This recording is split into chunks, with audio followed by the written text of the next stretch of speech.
जवानों के लिए पकौड़ा योजना और अपने मित्रों के लिए भगोड़ा योजना। आम आदमी पार्टी के नेता संजय सिंह की संसद में दहाड़।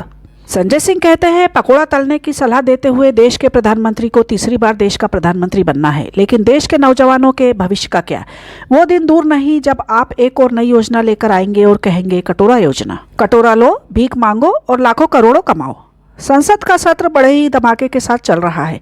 इसी कड़ी में आम आदमी पार्टी के सांसद संजय सिंह ने पीएम मोदी के ऊपर निशाना साधा और उन्होंने पूछा, इस बजट में आपने देश की जनता के साथ क्या किया है, देश के नौजवानों के लिए क्या किया है? बजट के अलावा संजय सिंह ने अन्य मुद्दों पर भी सरकार को घेरने की कोशिश की। चलिए सुनते हैं संजय सिंह क्या कहते हैं। में आपने कहा था मान्यवर 20 करोड़ नौकरियां देंगे, 20 करोड़ नौकरियां आपने नहीं दी। फिर नौजवानों ने कहा नौकरी दो, नौकरी दो। फिर आपने कहा पकौड़ा तल लो, पकौड़ा तल लो। फिर आपने कहा पान की दुकान लगा लो, पान की दुकान लगा लो।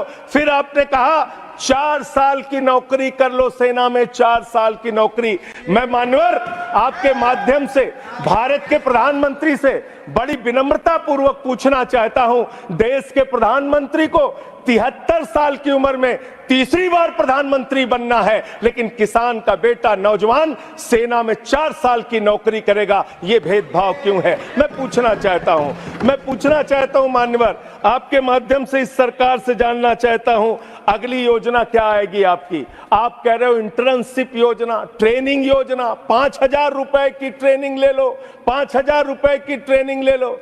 मान्यवर 5,000 रुपए की ट्रेनिंग 500 बड़ी कंपनियों में आप देंगे।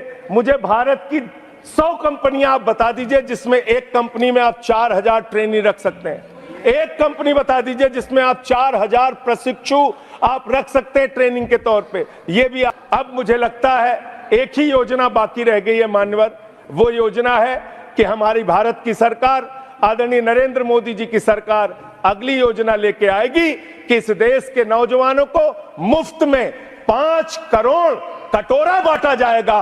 भीख मांगो योजना, भीख मांगो योजना लाने का काम ये लोग करेंगे।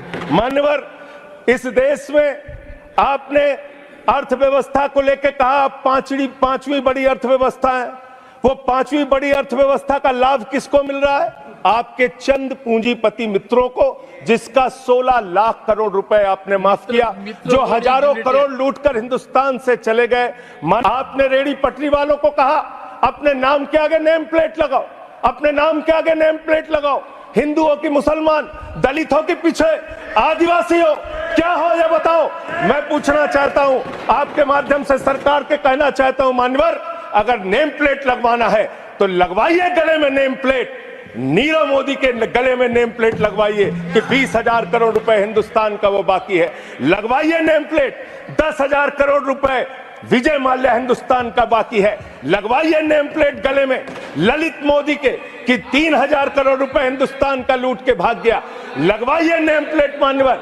मैं कहना चाहता हूं नितिन संदेशरा के कि वो 6,000 करोड़ रुपए हिंदुस्तान का लूट के भाग गया, लगवाइए नेम प्लेट। अडानी के कि 2.5 लाख करोड़ रुपए का कर्जा आपने एक आदमी को दे रखा है, लगवाइए नेम प्लेट उन पूंजीपतियों को जिन्होंने हिंदुस्तान की बैंकों को खाली करने